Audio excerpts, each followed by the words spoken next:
Welcome. Happy Sunday. Welcome, everybody, to the Be For Real podcast. I am your host, Tearing It Up Cowboys, and this is my co-host, Coach Ty.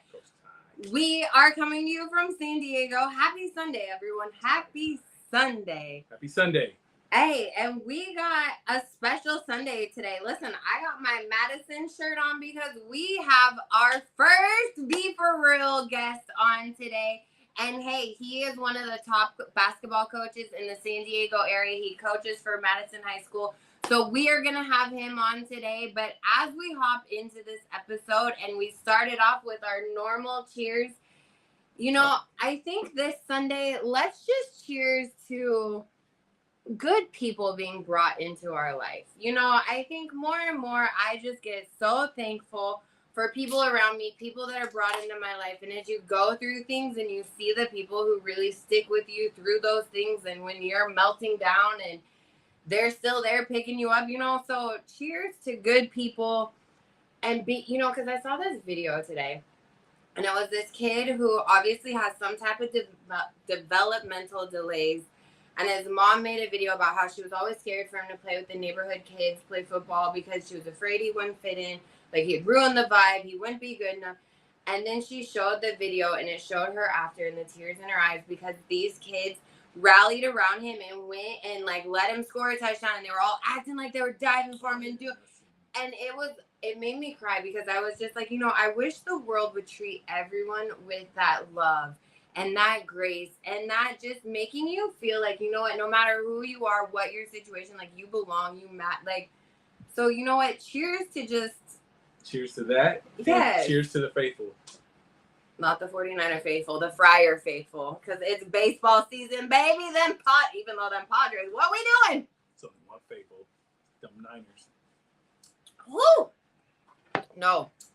It's Friar faithful, you know that's at Petco, right? It says but faithful. That's not where it started from. It started from the Niners, and then everybody else started stealing it.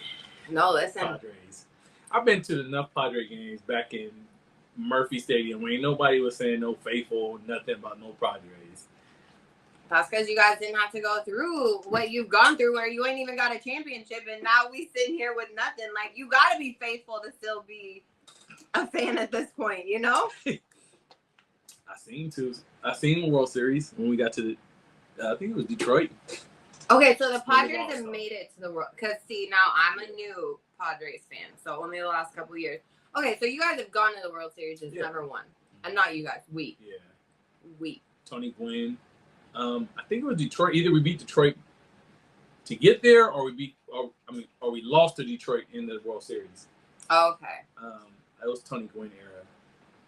Goose Gossage, Steve Garvey, Benita Santiago. See, this was before I was a fan, so I only know a few of these names.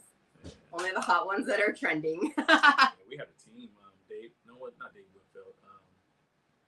We had a team. Is that when Trevor Hoffman was there? When was Trevor Hoffman? No, Trevor Hoffman is way. Was he after? Yeah, he's way after. I forgot I gotta do this. Okay. But, you know, it's hard to get there.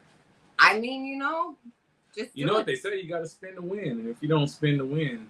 Okay, so that's the thing, though. This whole, like, the way the Dodgers are so stacked and so good and so everything, because there's no salary cap in baseball. There's no salary cap in baseball, and that's crazy to me. But, you know, that all can backfire, too.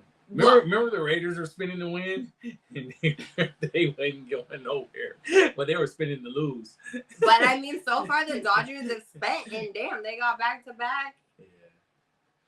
As a matter of fact, I gotta order my son a World Series Dodgers hat for his double he got in his game yesterday. How many teams he got? Well, okay, so no, when we moved, because we were Dodger fans, and then when we moved to San Diego.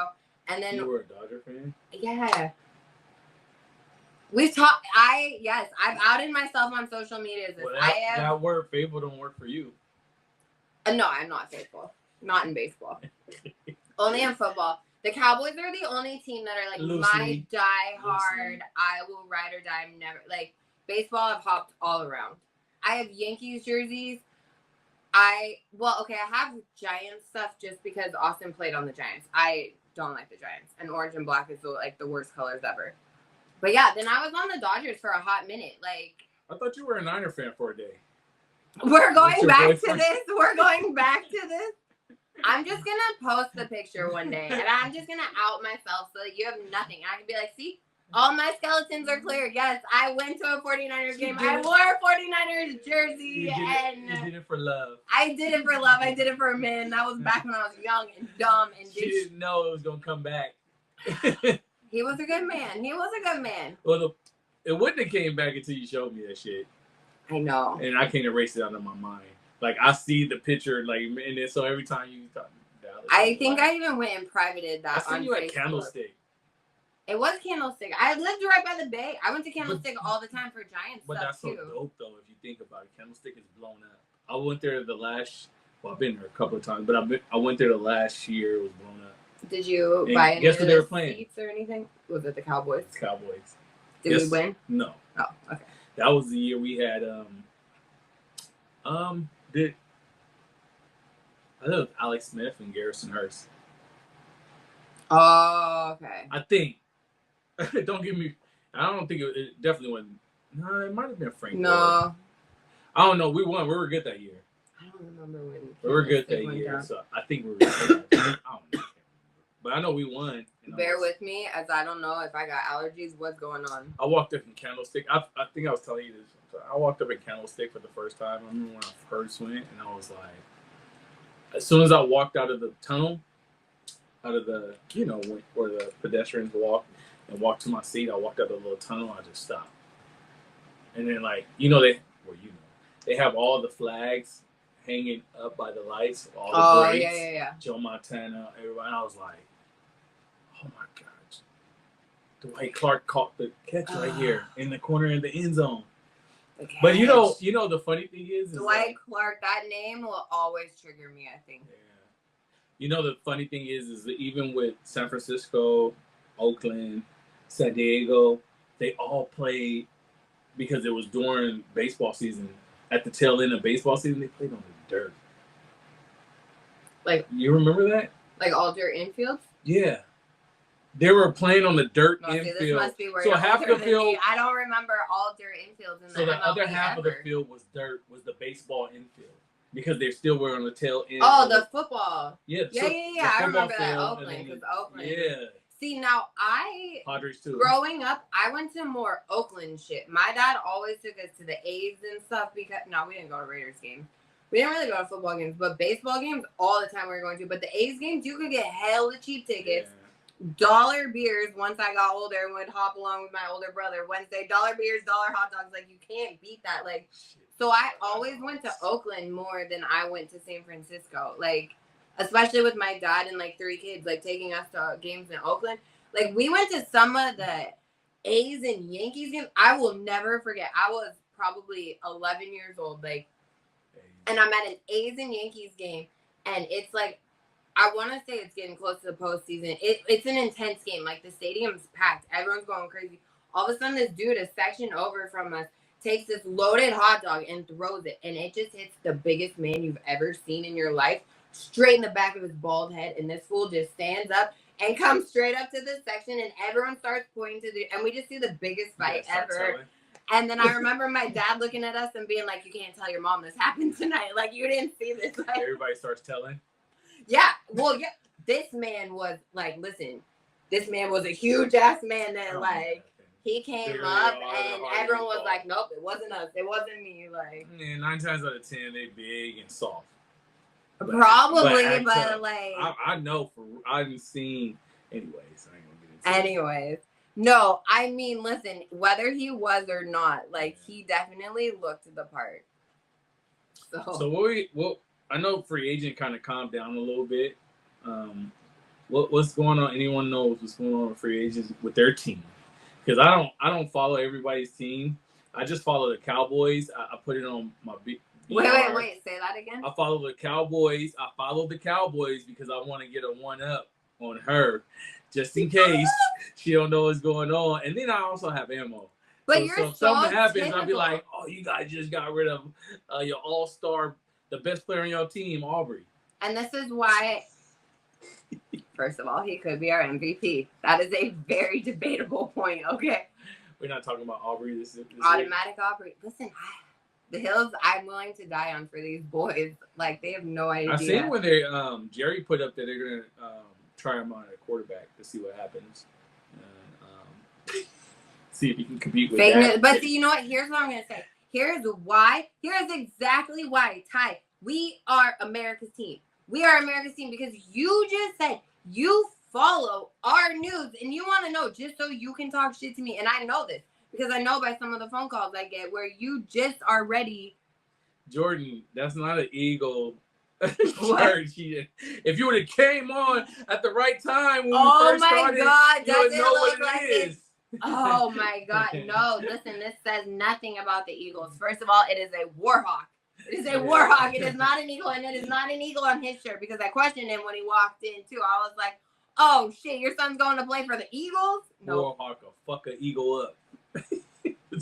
Yeah, we will. Oh my mama. Anyone will fuck the Eagles up. Oh my mama. Not on my new mama. You got all I happy. like my new mama. She got an Eagle shirt on. No, never. Listen, never. I will only wear a 49ers shirt if I lose the bet. I will never. I like that one. Go Birds. Well, that works for you because they're the Thunderbirds, so the birds. Don't. Well, I guess the Warhawk is a bird too, right? I'm trying to get me in on it. I damn. I am right. No, that shit looked like an eagle though. I questioned him when we first. I was like, wait a minute. Oh, was she talking about me? No, she said you. She didn't say me. And well, yeah, because it does. I never thought about that. I do. I have a Thunderbird. Raiders signed a bunch of defense, exact opposite of the Cowboys. Listen, the Raiders kind of fell. Well, the Raiders did make some moves, but then the Raiders just fell into getting Max Crosby back. But wait, because Max Crosby just came out and said no one's ever going to tell the truth of what happened, of why that deal fell through. So what does that mean? You fucking lied about your injury, bro, and then you got caught. Like, what else is going to come out? I like his name, though. Rich? Yeah. No, he's hella funny, even though he talks so much shit to me. Oh. Listen, I guess we're going to find out whether we can get pictures in our comments on here or not. Oh, that's Rich? Yeah. Oh. Because he has a picture for you. I'm looking for my picture. He has a picture for you that he fucking put effort into. Shout out to Rich. No. Let me, hold on. Shout out to Rich. He got a picture for me. That's going to really... And he put effort into really put her in her emotions and her feelings.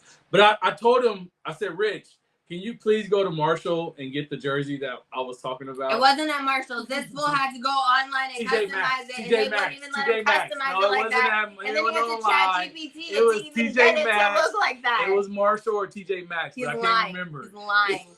He's lying. So Rich went out and got. I watched it. He went to Marshall and TJ Maxx to get the jersey that I saw, and he's gonna show us a picture of it. Yeah, that part. Dak Prescott. It's gonna say Dak and then loser on the.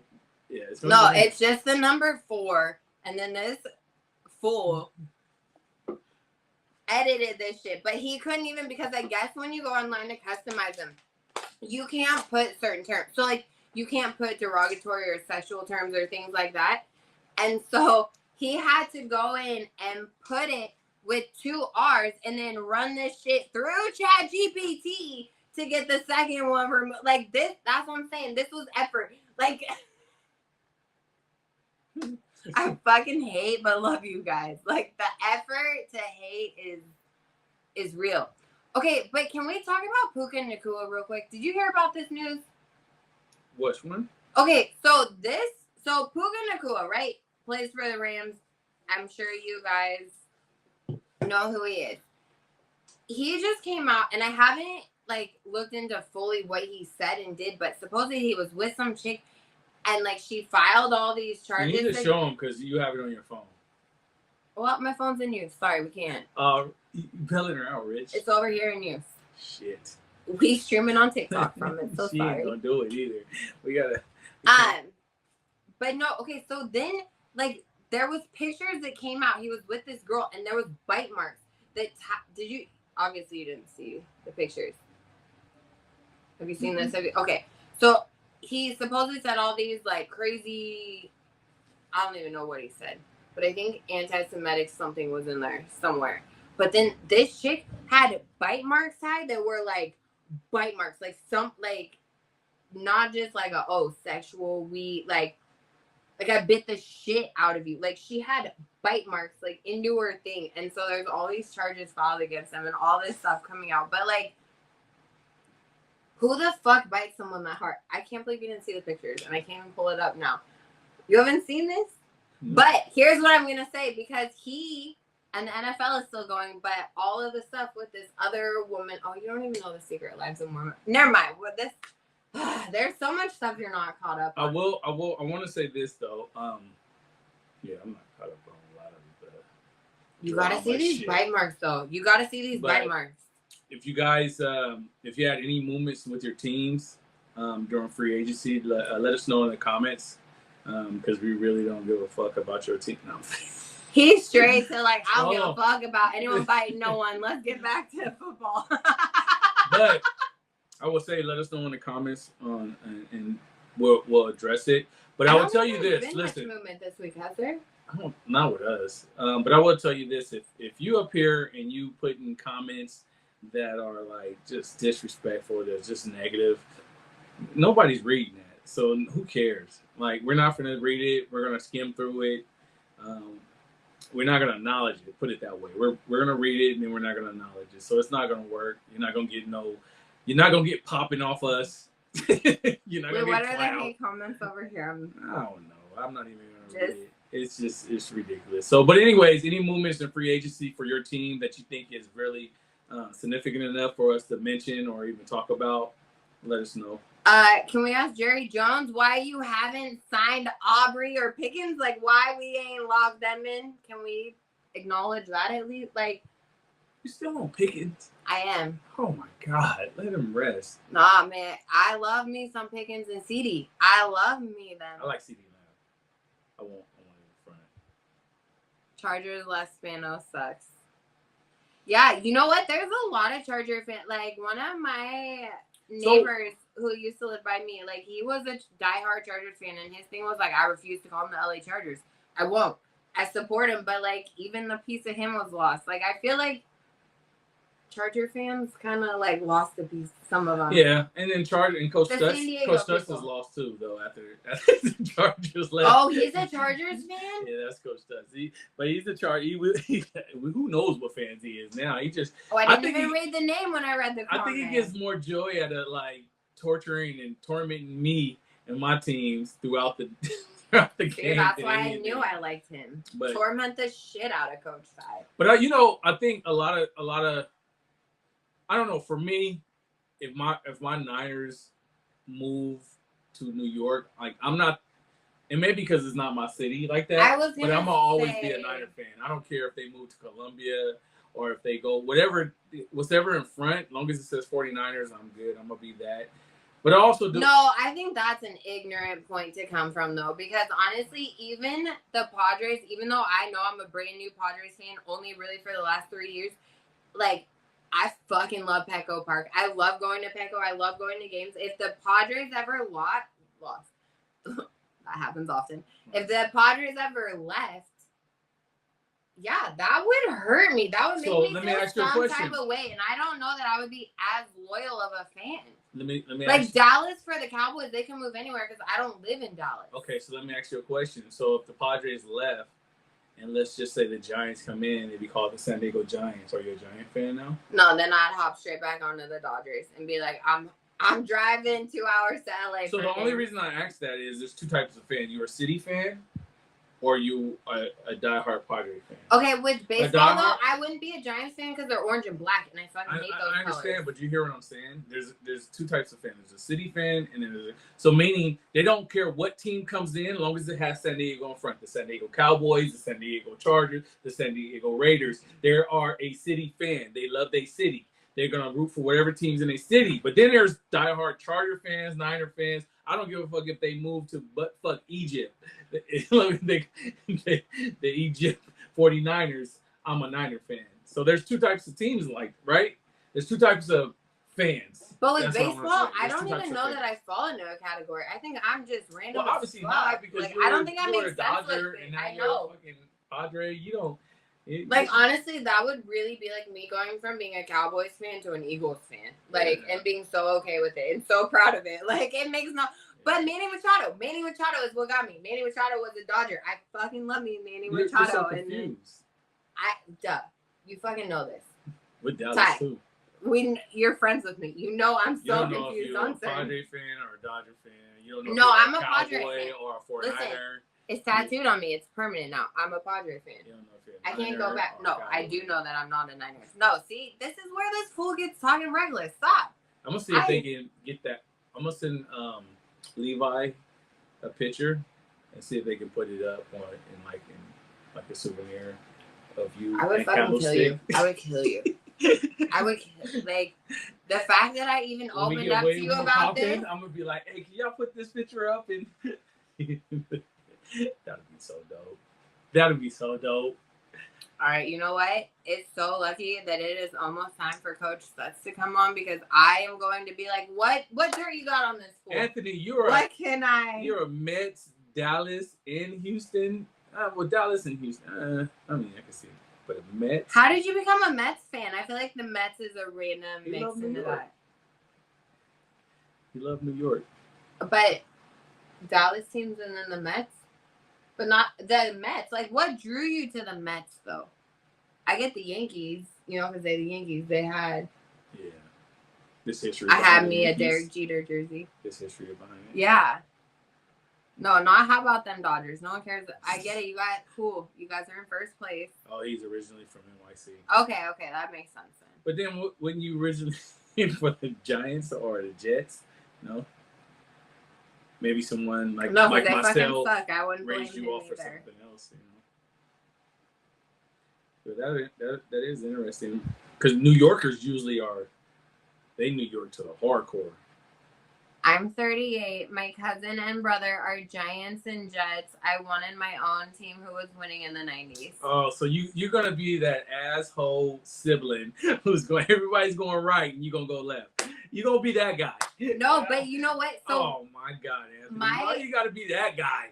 Okay, so this girl who lives by me in my apartment, she is an Eagles fan. What the fuck? She's an Eagles fan because her whole family is Cowboys fans, and she wanted to be that opposite and go so that's why she became an Eagles fan. And honestly, lately she's kind of been smiling more than us, and that sucks. But you was a kid. That doesn't make it easier. You was a kid. You still went the wrong way. That just shows how many people end up becoming fans of things just to go the opposite, just to be a hater. See, I'm justified in my hatred of the Niners. So many people out there are haters. We just need to be able to admit it. It's okay to be a fucking hater sometimes. The world makes you think you gotta be all nice and all. No, be a fucking hater. You know what? The Niners deserve fucking haters. What the Pats got it? What the Pats got to do with anything, Anthony? You in the 90s. No, I think because we were talking about New York and being a Jets fan.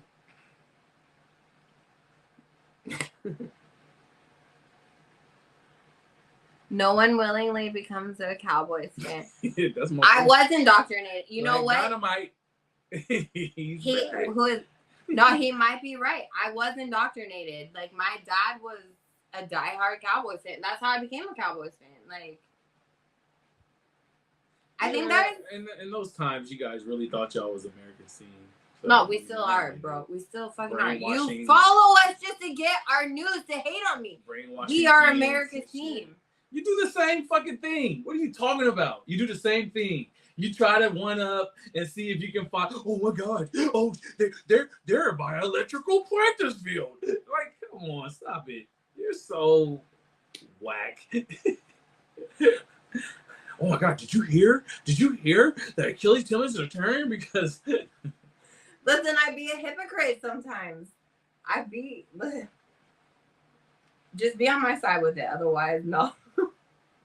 You're crazy, man. But that's only because of like where I come from and everything. Like, not all of America is like that. All of America is against the Cowboys. All of America follows us just to see us go down. I do it because I was from Sacramento, which is outside of the Bay, and a bunch of 49er fans. So that's why. That's why. Nobody gives a fuck about the Cowboys. Nobody. Because y'all ain't been to an NFC championship in 30 years. Who cares about the Cowboys but Cowboys fans? Real talk. Who cares? You guys are not even that good. You didn't even make the playoffs last year. Who cares? Nobody cares. Sir. Everybody raise their hand if they care. Nope. Sir, did you not follow our news just to hate on us? Sir, did you not just get done saying on this podcast that you followed us just to hate on us? Because I got to be one up on you to make sure that you Sir, that makes us America's team because you're still worried. I think America's team go to Kansas City at this point. Stop. I'm sorry. Listen. No. We're gonna table this for next week because we only got 2 minutes until you gotta. Okay, wait. You just pissed me off with that comment. Anthony, my team is the 49ers. Listen, my son. And as a Giant fan, you cannot speak on my 49ers at all. We won't even engage in a conversation. Like, we have nothing in common when it comes to even winning. Did you read that? Or anything. I always want to give her a hug when her Padres tank, knowing a disappointing Cowboys season is next. I like that one. That was a good one. Hey, at least I can go to Petco and have hella fun, and even if we lose. He's a closet Cowboy fan. If you don't turn around and slap yourself like 3 times. He is. Say it louder. Say it with your whole chest. Smiley, you crazy. Yeah, you. Little do you know. You should be frowning. Not his smiling. son's about to take us to the Cowboys next. Well, no. Okay, Dak's gonna take us to our 6th, and then by the time Dak retires, then that's when your son's gonna be done with college. Corey, you would never even get a chance. I would never read that bullshit. So, yeah, you're wasting your Twitter fingers.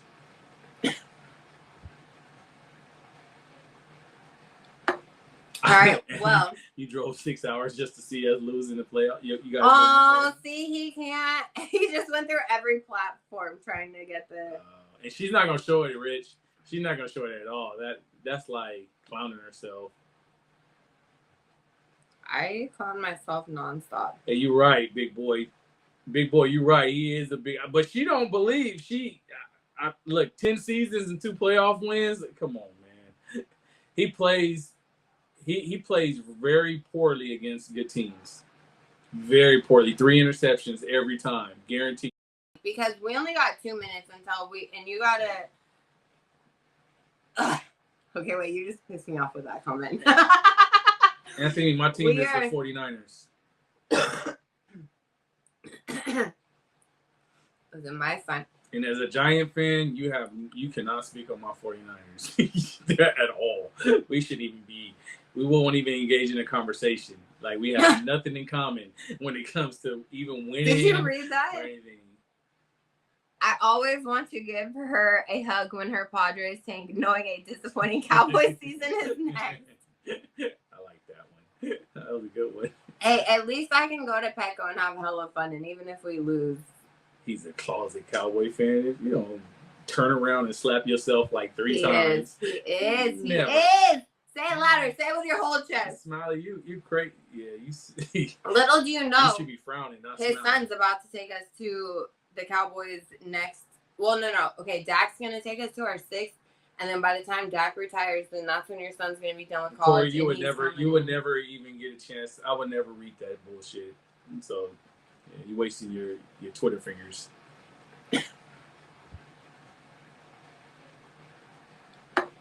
All right, well. You drove 6 hours just to see us lose in the playoff. You guys. Oh, see, he can't. He just went through every platform trying to get the. And she's not gonna show it, Rich. She's not gonna show it at all. That's like clowning herself. I clown myself nonstop. Hey, you're right, big boy.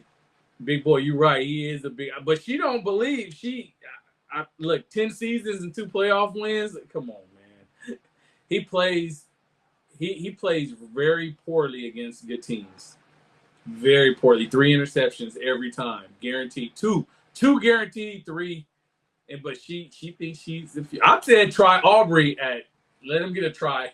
Shut up, Aubrey. You're stupid. Let him get a snap or two. Like you can't go wrong.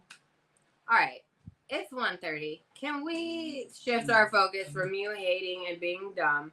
So hey, listen, we have gotten different people asking, wanting to be on here, but you know what? We kind of have, as we're relaunching this is something we kind of have looked into. And we invited someone to be our first guest on here because you know what? One of our big passions is, as much as we love to talk shit to each other about sports, you know what? We are very involved with the community. We are very much people who are all about the community, all about being a part of the community. And we know, and we may not highlight enough what Coach Ty does in his coaching in this community, but we have invited a very special guest to be a part. And I will let you introduce him a little more because you know him. But hey, he is one of the big coaches around the San Diego area. Coaches an amazing basketball team, came off an amazing season, and he's definitely one of my mentors, my big brother. There's a reason why I started coaching under him 5 years ago. We've been together for 5 years, not in that way, but the knowledge and everything that he has is just visual to me. We match up philosophy-wise. What's up, Coach Stutz? Hey, what's going on this afternoon? Welcome. Heard you guys getting after each other. Heard who's America's team, huh? Oh, man. Wait. Who do you think is America's team, the Cowboys or the Niners? Let's put you on the pressure. I didn't. Oh, you know what? I'm a 70s baby, so the Cowboys were America's team, but that's past tense. I don't know. Coach Ty might be right on that one. The Chiefs are pretty popular. And I'm not even being biased. I'm like, they've been winning. Plus, one of our ex-players is the left tackle for the Chiefs, Josh Simmons, ex-Warhawk. First round draft pick. So okay. When you put that into it, then I'll go for it. But we're still America's team. No. Listen, cut this stream. We're done. Off before I started. I see how it is. Hey, okay, I was looking. Your football team. I was looking for your sign. No biting allowed. I thought you guys might have a sign in there for that. I'm just kidding. I heard the Nakua talk. It's pretty crazy. It is. That was so deep. So before you were coming on, I was kind of giving a pre-introduction to you, but we're gonna let you go ahead and tell your side of who you are and what you've been doing, and as far as in the community and at school and everything else that comes with it. I know Terry knows a little bit, but I was just telling him I've been under you for 5 years, and you're like a big brother to me, mentor. But I go ahead and let you go ahead and introduce yourself and where you're from, what you've been doing, and all that good stuff. All right. Yeah, Mike Stutts from San Diego, of course. I think I'm in my 25th or 26th year of coaching high school basketball. I started from the ground up. I was a girls JV coach at Mount McGill High School in the late 80s under a great coach named Sue Stinchcomb. And then I got I moved from there to Kearney High School and worked with Marlon Christensen for 5 or 6 years, and then just also coaching a bunch of rec teams. At Madison High School, I'm what we call a restorative justice lead. I work on restorative justice with everything going on in society right now. We try to keep these kids, from squabbing, like in the old days where we just met up and squab. Madison's a very safe place. I'm real proud of it for that. Also, I was a special educator for my first 21 years, and I take a lot of pride in that. You won't ever hear me say I'm the greatest basketball coach in the world, right? Because there's so many great coaches, even of losing teams, there's great coaches. But I am the best special educator in the world. So if you have a student who might have an IEP, Madison is the place for them. Believe me, we take care of our students. So I would say, and definitely because all I hear is, every time I step on campus, like I said, we've been together 5 years. All I hear is great things. Take us through the last 4 or even 5 years of our basketball seasons, the roller coasters, and then where we ended up last year or this past year, and the expectations that or the goals we had in mind, and everything, and what you feel like it turned out, and things like that, the good stuff. Because I think it's important that some of these kids who are eighth grade, seventh grade hear what the basketball program is about, but also what the education is about too. So I would say just start off with the program and where we ended up and our kids and all that stuff, and then go into our education as far as academic wise, because a lot of these parents got a misconception or misunderstanding of what Madison is on a high standard of academic wise too. Absolutely. We really started to have an uptick in 2021. We went to the championship in 2016. We had a good team. But 2021, I felt like we had my best team, and we played Scripps Ranch, and they started a fight with one of our players to get him ejected. I think that team was going to win it going away. We had beat them by 25 multiple times that season. Um, Last couple years, right? We were in the semifinals last year, D2, lost by 3 points. We had multiple opportunities to win that game, missed a lot of free throws, but I've been very fortunate to have really good JV coaches when we have an uptick in the program. The JV coach is a very integral part of your success.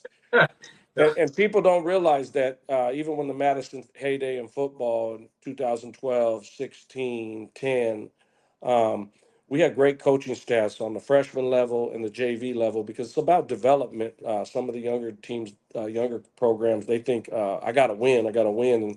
And so I've been very fortunate. I had Coach Bird. Now I got Coach Ty Lester. So that's kind of built us up. Yep, Coach does a great job with our youth program. And then this year, we had very, very high expectations. We expected to be an open team or to good shot to win the D1 championship, and we were on track. And we were 12-1, I believe, and our big dog went down. And he doesn't get enough credit either. As R.J. Miller, he could have easily been on one of them all CIF teams. He was one of the only kids averaging a double double. And then we kind of evened out from there because we had some other turmoil, some injuries, some illness, and we kind of limped into the playoffs, I would say, a little bit. We won a big game against Montgomery to start. Then we went to the number one seed, and we just didn't play real well as a team. We didn't shoot the ball well. I didn't make the proper adjustments. One thing about the program is we're a family. We like to think of us, the program at Madison High School, as a family. I would say this year we'll probably have, I'd say, 4 kids that should go on to play college ball. We've had Caleb Gleason has a couple NAIA interests. Some of the other guys are going to take the JC route, which, to be honest with you, is probably a better route unless you're one of the top 50 in the nation, right? Because you're going to go somewhere and you're not going to play. They're bringing in these 25-year-old men in the transfer portal. So we're excited about that. I know I just talked to Eli the other day. He was talking about Cerritos. Um, Braylon Lucas and Caleb Gleason may end up at City College, which is, if you know anything, San Diego City College basketball is top notch in the state. So we're excited. RJ's up in the air whether he goes and plays football or basketball or both. So we'll see how that educators at Madison. Like I said, when I say family, uh, our football coach who just retired he's a science teacher, been there 25 years. Our baseball coach who's still going has 23 years. He's a science teacher. I'm a special educator in math. Our new football coach is in the math department. Our our AP, we have one AP with 23 years. That's associate principal. We used to call him VP. I'm sure you guys did too. This whole new terminology, 22 years.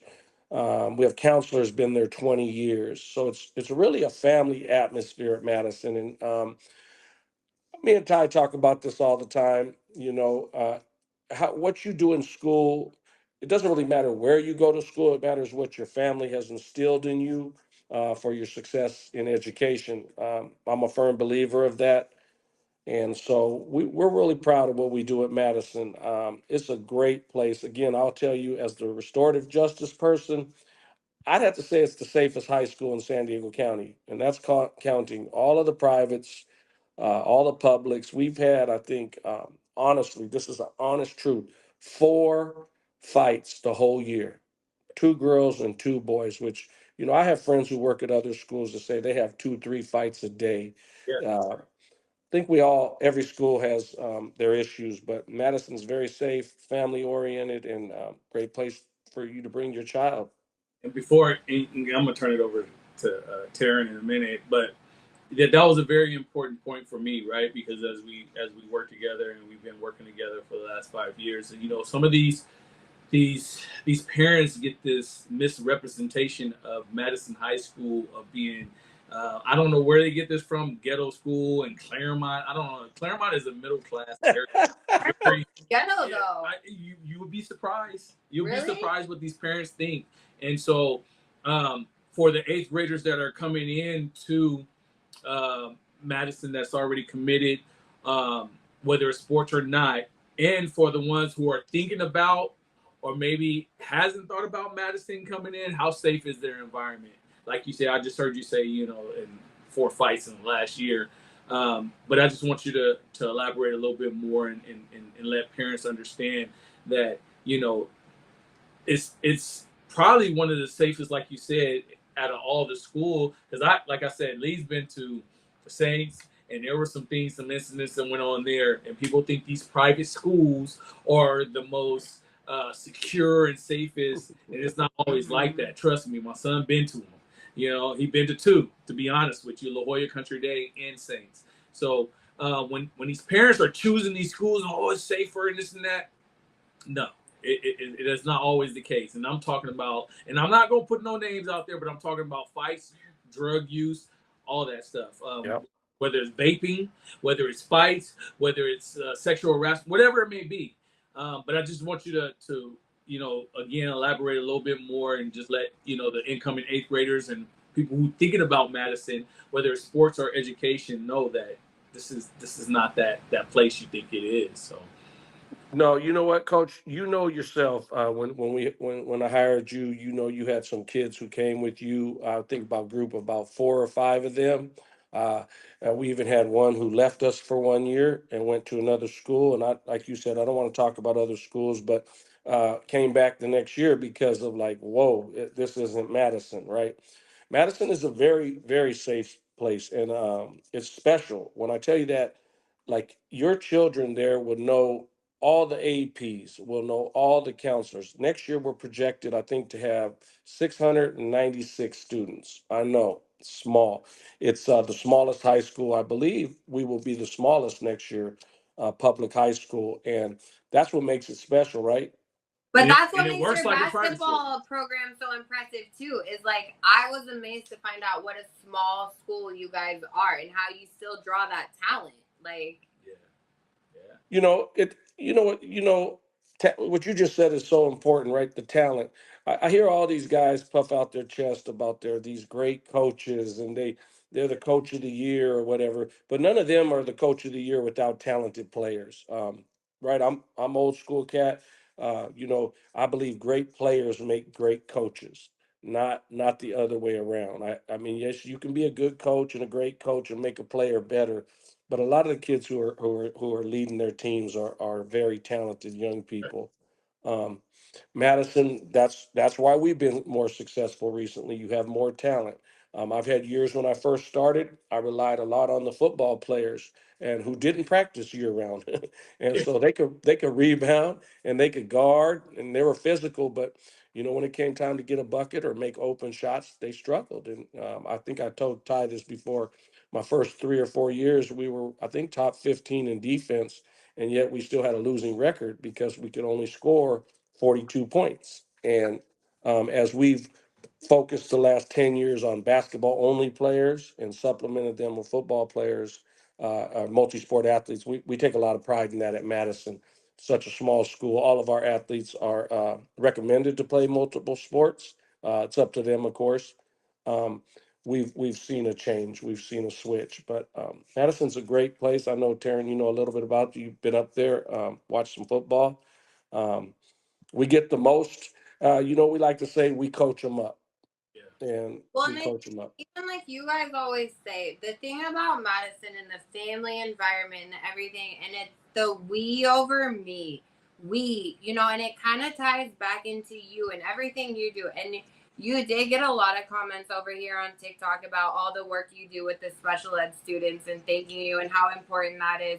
But really when it comes to growing up and raising athletes and everything, and I think about me and how being an athlete made me such a better adult because you learn teamwork, you learn how to work together, you learn how to be people together and overcome challenges together. And I think one of the things I love about, like you said, all of the sports at Madison, but especially what I see from you guys putting out about basketball is the whole we over me. And so I think that's what sets you guys apart is you guys really are not just about, hey, we want to win. We want those dubs.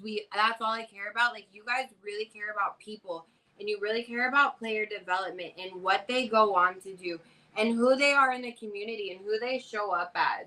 And I think that's such an important piece that as I raise a son in this world, and as I see him with coaches and everything, like that's the coaches I want is like, not only do you just care about my kid and like developing his skills, like you're also putting time into making them better men in this world, better people. And I think that's something that you both really, and why we really wanted to bring you on, because you are someone that like really puts that out to these players and sets that example. And like, it's just so important for men. So I think my number one question is like, what inspired you and made you want to coach? Like what led you to this path of where you knew that like teaching kids, being a part of the special, like, because especially the special education, like that hits my heart because that's people that are so vulnerable that sometimes are so easy not to care about.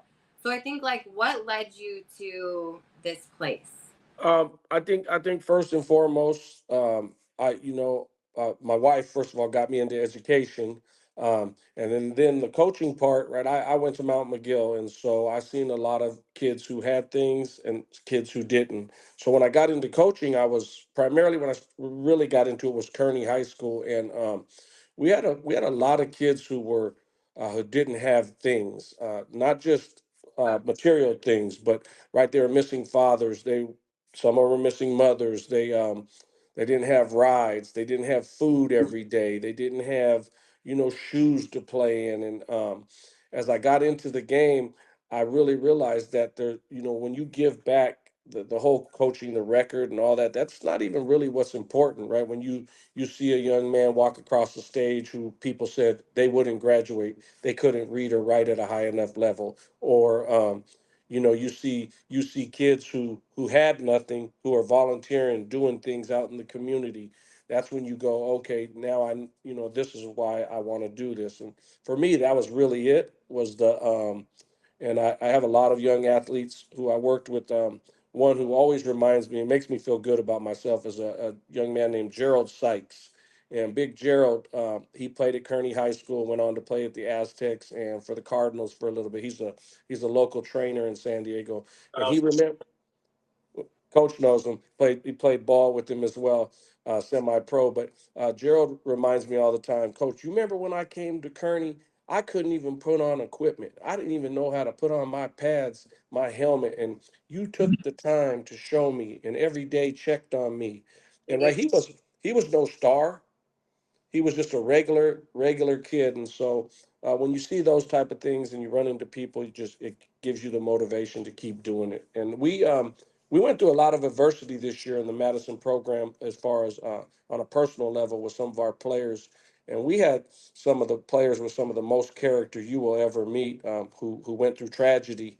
And that was quite impressive this year, how we stood together, how we stayed together, and how they really, more than that, how they stayed together. And you think part of it is you feel partly responsible because you feel like, I hope I instilled them with the right things. And we really, how good they are in sports, we always talk about it, Ty and I. That's not the big thing, is what kind of men are they going to be, right? That's what we care about the most. Definitely. I love that. And I think that's what sets your guys' program apart. I really do. Because I know as a mom who kind of has relied on coaches, some to be a good male influence in my son's life, you know, you see those coaches that you know they're just out there. They don't care. They don't. But then you see those coaches who really impact your kid, and you see that lasting impact, and you hear them talk about that coach years later, and you hear them talk about the different lessons that coach taught. And I think that's between you and you, both of you. I feel like you guys are both those type of coaches that really players remember later on, because you guys care about their development. You're there to make them better men. You're there to do all those things, and that really, like, it sets it apart. It really does, you know. So, Coach, go ahead. Go ahead. No, I was going to give you another quick example of another player, right? We had a kid named Josh Simmons, who I told you about earlier, is at the Chiefs. Well, he played at Madison, and he transferred to Helix. Team though. What? Yeah. Not America's Chiefs, but the Kansas City Chiefs. um, he played at Madison. He transferred to Helix. He didn't play though at Helix through COVID because COVID hit, and he decided not to play. Me and my wife are sitting on the couch one night, and my phone rings, and I'm like, I looked down at the phone. I hadn't talked to him like 3 years, and it's Josh Simmons calling me, asking me to talk to one of the coaches from Alabama. This was before he went to Ohio State.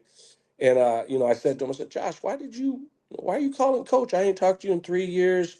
He says, Coach, because you knew who I was as a person, and that was more important than how good I was at football. They all know how I play football. And so that really, that's the kind of thing we're talking about at Madison High School right there. There's such a pride in that, though. I just thought, so I used to coach girls soccer, and I just saw one of my girls just turned 19, and her dad posted this whole thing, and I looked at her, and I was just like, oh my God, I'm just so proud of the woman you become and who you are. And I think as a coach, when you see, like, you played a role in their life, you did that. Like, that's such an important piece and such a pride that, like, it's kind of like your kids, you know, you see them grow up and you're like, you love watching them succeed, I guess. You know what, you just mentioned kids. That's another thing, right? Like at Madison, all the coaches who work there who are teachers, most of our coaches are teachers, and even the off-campus coaches, all of their kids have went to Madison, the Jacksons, the Lovatos, the Stutzes, the Headleys, the Smiths. Like we bring our kids to a place that that's the most I can say about Madison High School. If I bring my own child there, that should tell you what we think about it. Son doing some major with baseball at San Diego? Oh, we're hoping he gets drafted this year. He's having a tremendous year. Yes. And his youngest son walked on there at San Diego State this year, and he made the team as well as a walk-on. So, it's just a family environment that, and I always say, what's the best thing you can say about Madison? Well, I brought my son there. I'm not going to bring my son somewhere I don't feel is safe and reputable, academically especially. I agree. Okay, so wait, while Coach Ty is gone, what's some dirt you can tell the Be For Real podcast on him? Get the hell out. No. I was like, wait a minute. Hey, we got a gentleman's agreement. I got what's some dirt? I'm sorry. We got a gentleman's agreement. We keep all that close to the vest. Yeah, Coach Stutz, come on, I need something. Hey, well, you know what? You're right. He does track those Cowboys pretty heavily, but that's only so that he can have a great time with you on this on the podcast here. Get out of here. Because he's a fan.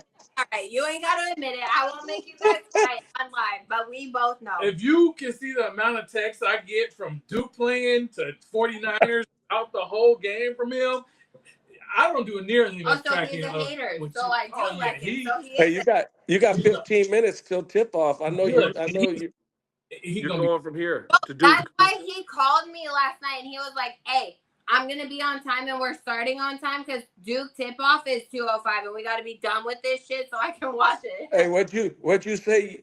Are you telling me Coach Ty might show up a couple minutes late once in a while? That's not always my fault. So this is a thing. No. You know what? Coach Ty's slick. Coach Ty likes his assistant coaches on his JV and freshman staff to start the practice. He thinks he's slick. He lets them get it started until the real work is needed. Oh, okay. It's usually like Oh, 1 minute. you know It's what? 1 minute. I figured that Is they it ain't gonna because he's be. napping? No, Like, oh, no, sorry, no, I no, was no, no, napping. no. I figured No. they ain't gonna be doing nothing for the next hour and a half, but watching me conduct the whole practice. So I mean, I might as well. Yeah. I got Belly? to get better at that. I got to get better at that too. You're trying to give her ammo. She don't even I'm got. gonna, hey, listen, send me your practice schedule. I'm gonna show up at this time and be like, yo, Coach Ty ain't here. Your team's out here. Where Well, they be? Well, you know what they do at the start, right? What? Plyos. Drill.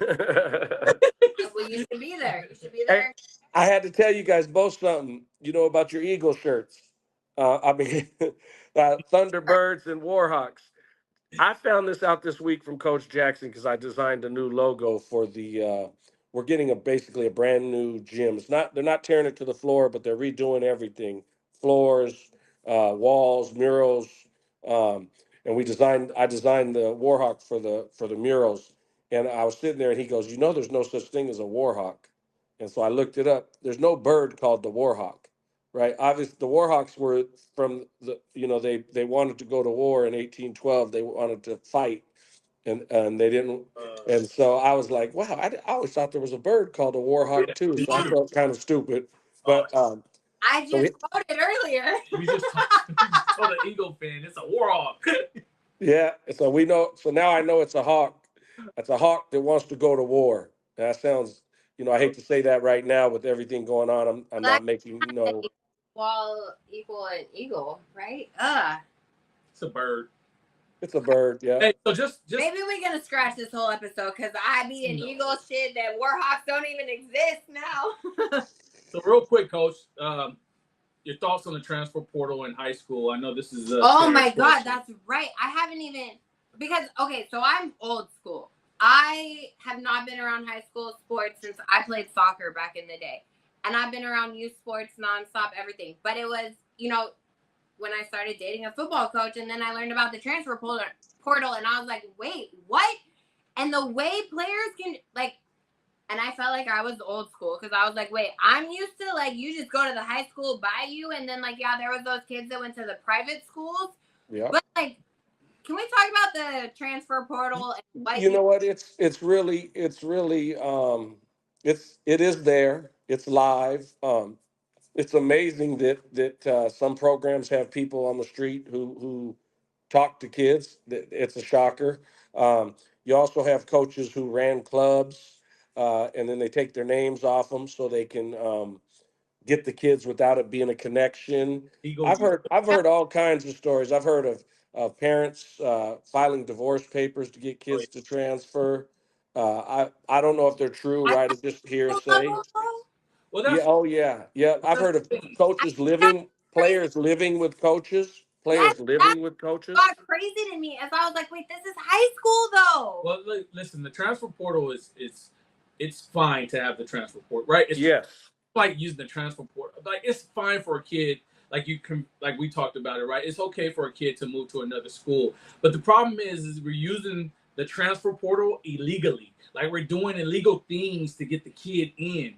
Whether it's staying with me for the year, whether it's saying we're doing a fake divorce, whether it's saying I'm moving to this, or I'm sorry. But the Here's the thing other that thing. got me was so there was someone that got in trouble in football, and so they got kicked off this team, but then they could go to the transfer portal and fucking start for this other team the next week. And I was like, that's because they're just doing illegal. Yeah, false addresses or Yeah. they're homeless. The new thing is you're homeless. You're displaced. Homeless. And then if you have money, right? You come from San Pasquale or whatever, it's Rancho Bernardo, and your parents you come from a pretty wealthy family. You just go buy a cheap ass home in Southeast and go to Lincoln High School, right? You use that as and that's has been done. And I'm not putting it's nothing to do with Lincoln. I just use that as an example, right? Yep. But they use whether it's buying a cheap.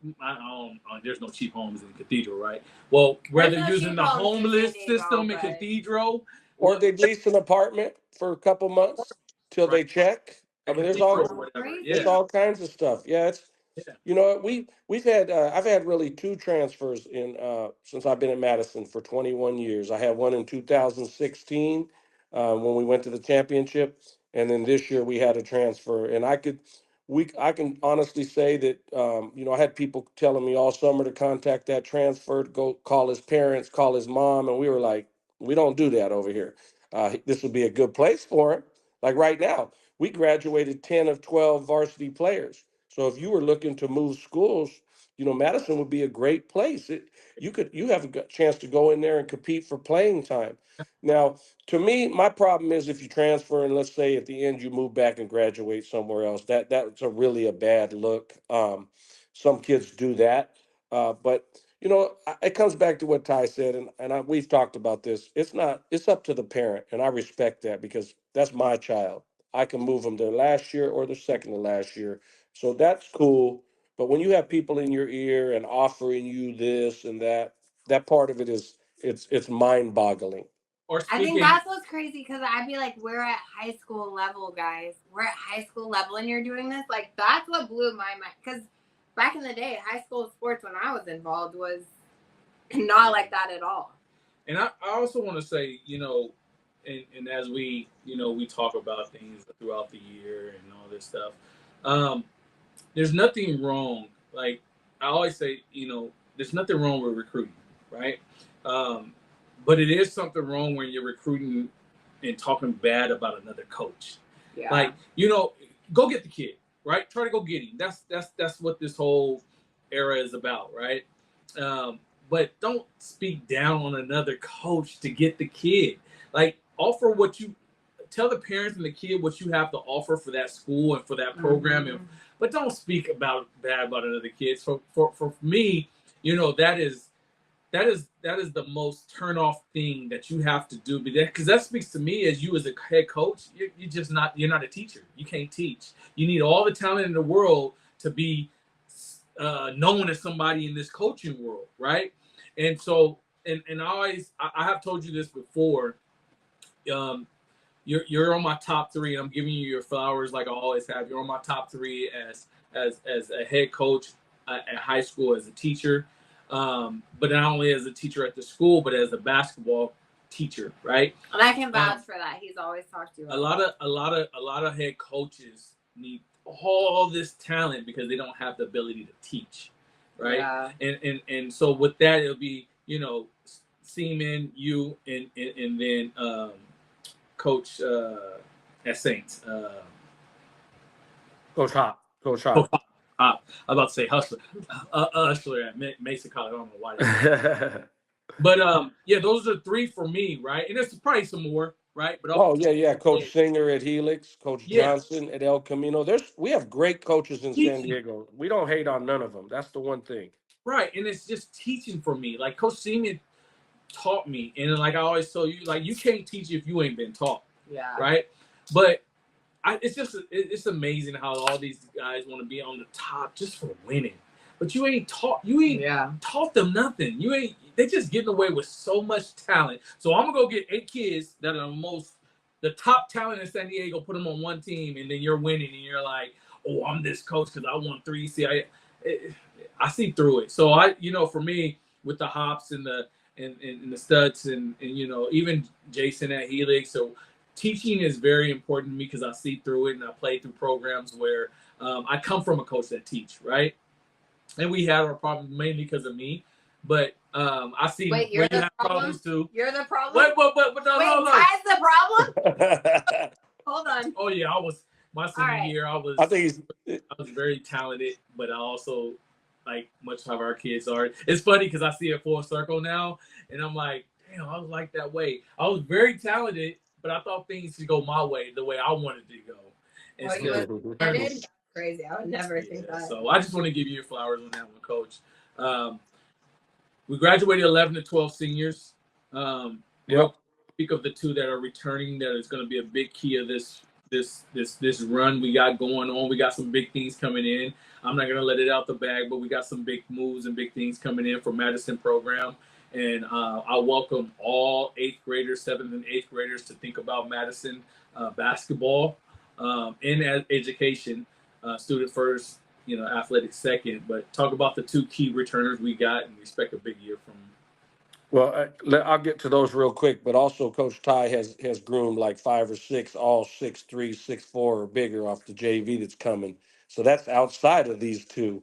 I didn't We want got some size in the tank, but we returned 2 really good players. One we didn't expect to start this year, and he started most of the year. I think 27 games.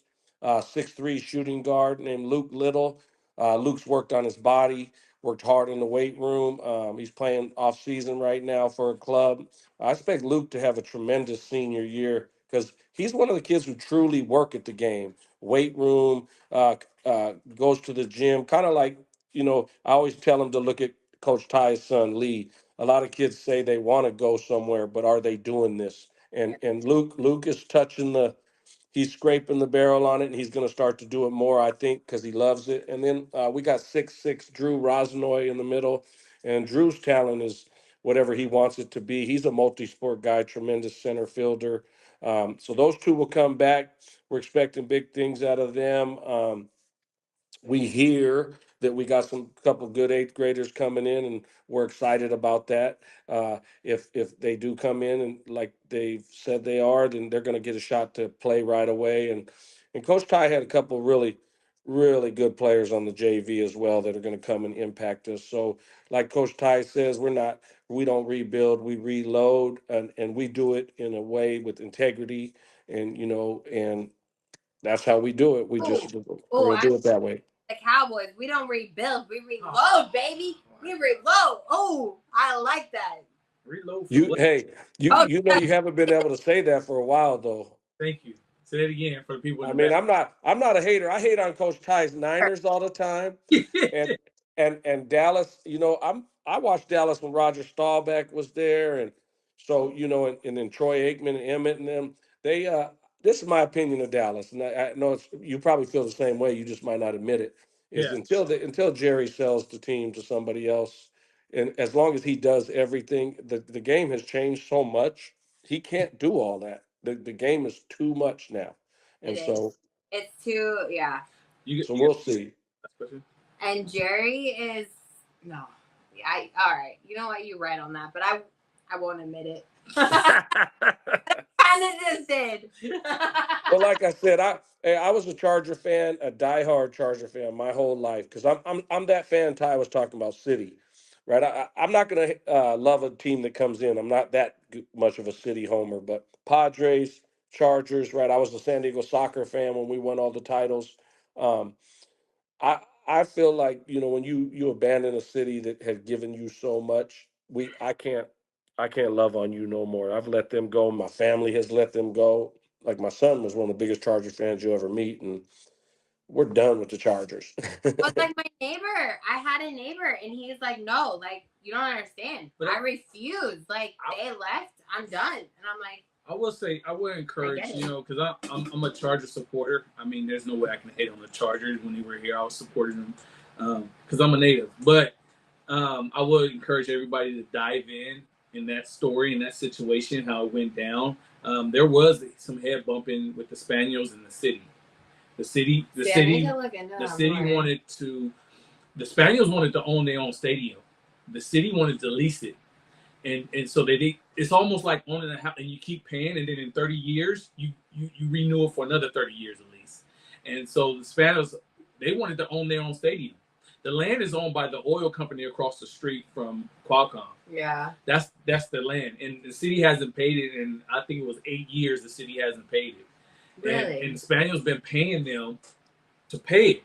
But I mean, I'm with the Spaniels at that point. So it's like, man, if I can't own but now they're renting.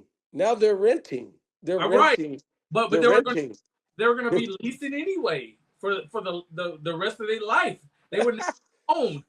No, you know what? It was that what you're saying, Coach. But they didn't want to put up their own dough. They wanted the city to build it. That was Coach, I heard. No. I heard they were willing to put up half, and the city put up half, and then they were going to pay the city back in 30 years their half, and they want the papers.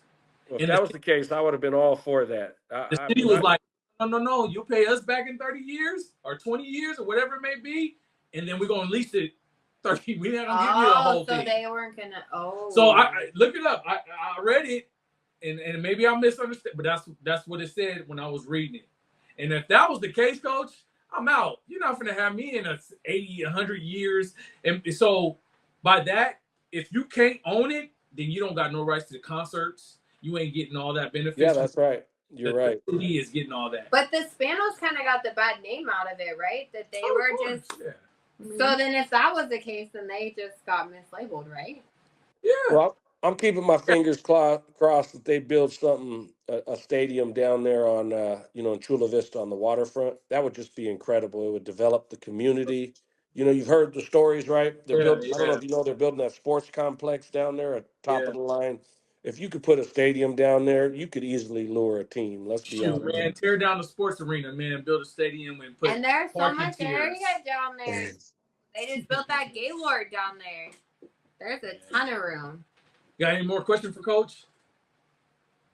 No, he didn't spill enough tea about you for me. that has to be off air. Do nothing. I need some blackmail to use on this fool. Yeah, I don't have much of that. I've been very fortunate, Coach Ty. It's kind of funny when I interviewed Coach Ty. I think I interviewed him one time on the phone, and you could get a feel, right? And then I knew he had coached youth ball and had some players, but I honestly didn't know he had like 4 or 5 players that were going to come. But just talking to him, like he says, we kind of have the same philosophy as far as teaching, how we treat the kids, and what our goals for them are as people. So it worked out great. Now that's interesting because I remember the day. So maybe I had other schools that were trying to get me to coach, but I don't know if I ever told you this, but I've been watching you for 2 years, right? Since they were in 7th grade, and every time we came to the regional rumble, when point guard Joe was there. Me and Blue sometimes will pull up, or I'll pull up on myself at the regional rumble, and I watched how you move. I watched how you moved throughout the crowd. Same thing you do now, and you're very interactive. Hey, how you doing? Doesn't matter if you don't know them at all. Hey, how you guys enjoying, all this stuff. So I watched that. I watched you for 2 years. We had an interview. You said it on the phone, so that means that probably you don't remember this, but we had a sit down interview. I don't think it was at Panda. It was in the Claremont Square. Okay. Yeah. Yeah. And so everyone, when I had that interview,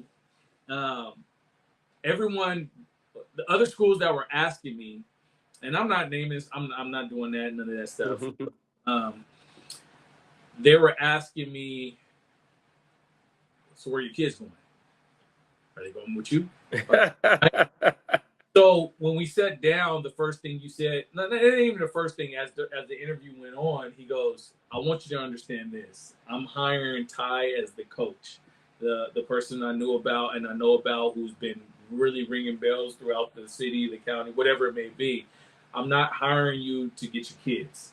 And that really stuck with me, right? And I was telling some friends that I said, that's what sold me right there. It's like, because it is the kids are going to come. They're coming regardless. You just didn't know it. But they're still coming to another school and not bringing kids. Deal regardless. But it was just the fact that wasn't the focal point. The main point. And that what really hit it home. And then with the philosophy matching up, like again, I come from Coach Seaman. You guys are cut from the same cloth as far as teaching and so that matched up for me, and I'm from the same cloth because I've been taught by Coach Seaman, whatever. So that told me, I got to admit though, I never told you this. When I walked in Madison gym the first time, you wasn't there yet. I think you went home sick or whatever. I was supposed to meet you up there, and I met Coach John, and I was like, this feel out of place for me because I'm from Mission Bay. Right? Played in this gym. It just didn't feel like home, but it felt like home, right? When I first started coaching high school at Mission Bay, I went to Hoover. Before there, I went to Hoover. Coach I played for invited me to be a coach at Hoover, and I stepped on the field and I was like, "This ain't it. I don't feel it. Like I've never been outside of Mission Bay." But when I stepped in Madison, I was like, I was in the middle. I was like, it don't feel bad. It don't feel good. And, and then so when we sat down that interview, that just took it over the top. So, and now he be rocking Cowboys colors all the time because Matt is Dallas Cowboys colors and we love it. So, hey, I do take care of my coaches. That is without a doubt. Man, we the best dressed head to toe. She knows. She didn't see us online or whatever it may be. And he's always talked that. I think that was one of the reasons we wanted to bring you on. Is like I've always heard Ty talk about you and the type of coach you are, and I've heard about you, just from other people. Like I said, I've been around Madison. I've heard about you. I know, and like the person you are, the community, who you are, just not only in the basketball program, but for kids and for kids growing up. That's one of the biggest things. Like our youth is our future, and you being someone who puts so much into that, like. We appreciate. Yeah, definitely. So, Flowers. So, real quick, who's winning the March Madness? 2020. Oh, you know what? I watch it today.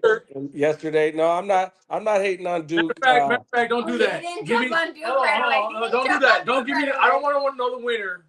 Who's the two in the championship? No, Duke has to play Michigan to get there, right? Come on. Wait, are you a Michigan? If Duke wins today, are they on the same side? We got to play Illinois to get there. Okay. You know what? I got UConn or Duke versus Michigan. Give me the two. That's it, the champion. You know what, Coach Ty, you're gonna hate me on this, but you know what? We talk about coaching, and I love John Shire, but I think Danny Hurley is that's a prime time coach. I think Duke might have their hands full. I'm sure you'll let me know they won't when they're not today. Yeah. Oh yeah. So I'd say UConn and Michigan was where I'd go right now. Okay, UConn and Michigan. Yeah. Okay, I'll let you know. He knows I'm not a Duke hater. I watched when Johnny Dawkins, Mike Jaminski. You're not a Duke hater? No. Oh. I watched Duke when it was the OG Duke. I can't tell right now. I can tell from the text you gave me that night. Hey, that don't mean I don't want them to lose, but I'm not a hater. They do dick riding right now. They do. Hey, if Evans plays like that, Duke wins it. There's Evan always plays like that, Coach. I don't know if you've been watching him. He plays like that all the time. But not 24 and 25. Like he looked like an NBA player the other night. You know who changed the game was Foster. He did. That fractured foot, man. Like you said, they went in there and gave him. Hey, he got what I call that private school shot. Man, good. He came back at a different beat. So we'll see. I'll let you know in the next hour if your prediction is wrong. And I want to thank both of you for having me on. You guys do a great job and keep it up. It's really entertaining, and hopefully we can get you guys some more sponsors. I'm good at that. So you let me know who you guys want. Coach Ty will tell you I build the regional rumble up like it ain't no thing. I do all the marketing.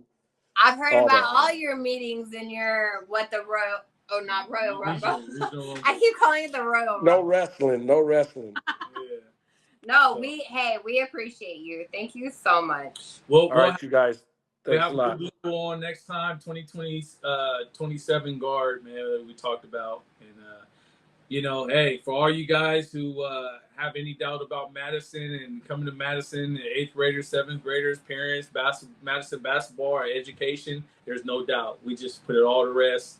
Don't believe the hype of other people telling you about. That's right. Like you said, Coach, if you got to put other people's name in your mouth, that says more about you in a negative way than anything.